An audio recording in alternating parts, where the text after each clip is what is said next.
Breaking news, President Trump just received a key endorsement for re-election in 2020.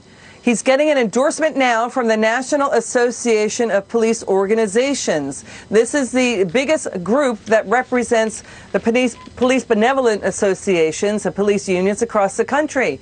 This group has ditched Joe Biden after supporting him as vice president both in 2008 and 2012. And now we welcome to the show Mike McHale. He is the president of the National Association of Police Organizations. Sir, great to have you on. Why did you why are you endorsing President Trump and not Joe Biden?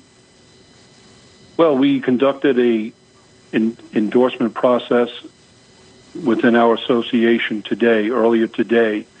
And as a result of that process, and the overwhelming vote of the majority of the associations who participated, we are proud to announce our endorsement of President Trump for his reelection.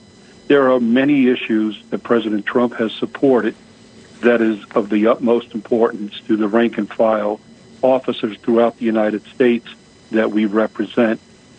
And as a result of the screening process, which took place earlier today, we proudly announce our endorsement for President Trump. What don't you like about Joe Biden's policies and positions? It's not a specific issue that we don't like.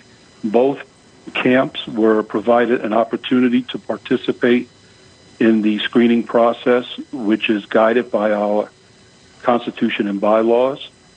And as a result of the response or lack of response, the board met today through virtual meeting. A nomination was presented. A discussion took place. The opportunity for the various groups that we represent to participate in the screening process was properly conducted. And as a result of the outcome of today's endorsement process, we proudly endorse President Trump. President Trump addressed our board on Monday. The same opportunity was given to Vice President Biden. And as to why the actual participation did not occur, I would defer you to the Vice President and/or the leadership of his campaign. Okay, so the Biden campaign didn't address your organization. We were just now showing footage of people taking to the streets to support police officers. It's the Back the Blue movement. What specific issues did the president support that you feel goes right in line with what your organization is all about? Well, from the initiation of his candidacy, to give you specific highlights, he has instructed the Attorney General to aggressively prosecute those who attack the men and women of law enforcement. Also, the President signing into law the Law Enforcement Mental Health and Wellness Act. He has advocated on our behalf on a continuous basis, not only from the Oval Office, but from throughout his administration.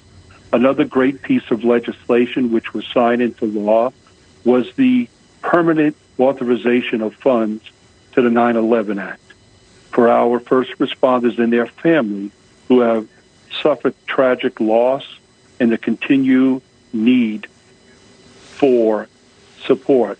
Also, the support of Project Safe Neighborhoods that is meant to help reduce violent crime, and the President's undying support of law enforcement officers, especially in these times of need, where we are oftentimes made public enemy number one. The President has backed up many of his position of support to law enforcement by the actions that he has taken. Yeah.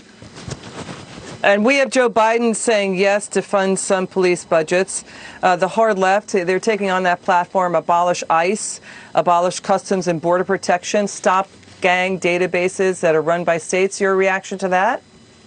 Well, my reaction to that is that we are going to, if these programs are put into place, it's going to further jeopardize the public who depends upon our services our protection to ensure that they are safe in their communities and in throughout the United States. President Trump has advocated not so much the defunding, that the increase of funding. One of his first acts as a president of the United States was to enact the ability of law enforcement agencies throughout the United States to participate in the surplus of the military equipment. And I would point out the thousands of uses of that equipment to not only protect the men and women of law enforcement, but more importantly, to protect members of the community. Okay. And it's example after example of support we've received from his administration. Again, we're showing footage of